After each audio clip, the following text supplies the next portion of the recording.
বাংলাদেশের সাবেক প্রধানমন্ত্রী শেখ হাসিনার ভারতে থাকার ৫০ দিন পূর্ণ হয়েছে। প্রধান উপদেষ্টা ডক্টর ইউনূস সম্প্রতি ভারতের বার্তা সংস্থা পিটিআইকে দেওয়া সাক্ষাৎকারে বলেছেন, ন্যায় বিচারের জন্য শেখ হাসিনাকে দেশে ফিরিয়ে আনা প্রয়োজন। ইতোমধ্যে শেখ হাসিনার কূটনৈতিক পাসপোর্ট বাতিল করা হয়েছে।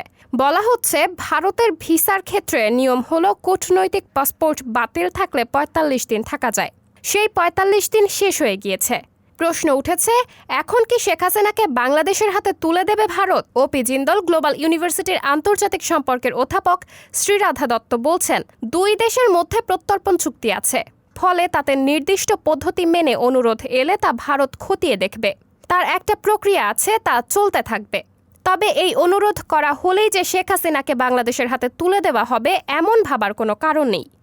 ভারত তো কতদিন ধরে আর্থিক মামলায় অভিযুক্ত বিজয় মালিয়াকে চাইছে, কিন্তু এখনও তো বিজয় মালিয়াকে ভারতের হাতে তুলে দেওয়া হয়নি। ২০১৬ সালে মালিয়া ভারত ছেড়ে যুক্তরাজ্যে গেছেন। তারপর তার পাসপোর্ট বাতিল করা হয়েছে। তাকে ভারতের হাতে তুলে দেওয়ার জন্য আবেদন জানানো হয়েছে। তারপর আইনি জোটে এখনও মালিয়াকে ফেরত পায়নি ভারত। শ্রীরাধা বলছেন, শেখ হাসিনা ভারতে আশ্রয় নিয়েছেন। শেখ মুজিব ও তার পরিবারের সঙ্গে ভারতের ঐতিহাসিক সম্পর্ক রয়েছে। ভারত এটাও মনে করে না শেখ হাসিনা বাংলাদেশে নিরাপদে থাকতে পারবেন। তাই শেখ হাসিনাকে অবিলম্বে ফেরত দেওয়া হবে বলে আমার অন্তত মনে হয় না। আর তাকে ফেরত পাঠানোর কোনো নৈতিক বাধ্যবাধকতাও ভারতের নেই। নাম প্রকাশে অনিচ্ছুক ভারতের এক সাবেক কূটনীতিক মনে করেন, শেখ হাসিনার ভারতে থাকার বিষয়টি দুই দেশের সম্পর্কের ক্ষেত্রে প্রভাব ফেলবে না। তার মতে, দুইটি বিষয় এক করে দেখা উচিত নয়। দুইটি বিষয় আলাদা। বাংলাদেশ ভারতের প্রতিবেশী দেশ, ফলে তার সঙ্গে সম্পর্ক ভালো রাখার পেছনে দুই দেশের স্বার্থ রয়েছে। দলাই লামার প্রসঙ্গ টেনে তিনি বলেন, তাকেও ভারত আশ্রয় দিয়েছে।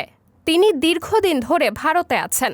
তারপরেও তো তার থাকা না থাকার বিষয়টি আলোচনার ক্ষেত্রে বাধা হয়নি। বাংলাদেশের স্বরাষ্ট্র মন্ত্রণালয় শেখ হাসিনার কূটনৈতিক পাসপোর্ট বাতিল করেছে। তার কাছে আর কোনো বৈধ পাসপোর্ট নেই। সুরক্ষা বিশেষজ্ঞ ও সাবেক আইপিএস অফিসার শান্তনু মুখোপাধ্যায় বলেছেন, টেকনিক্যালি বলা যেতে পারে শেখ হাসিনা স্টেটলেস। তিনি ভারত থেকে বাইরের কোনো দেশে যেতে পারবেন না, কিন্তু ভারতে থাকার ক্ষেত্রে তার কোনো অসুবিধা নেই।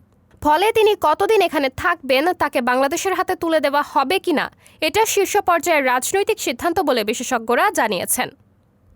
সাবরিনা জলিল, সবার কথা।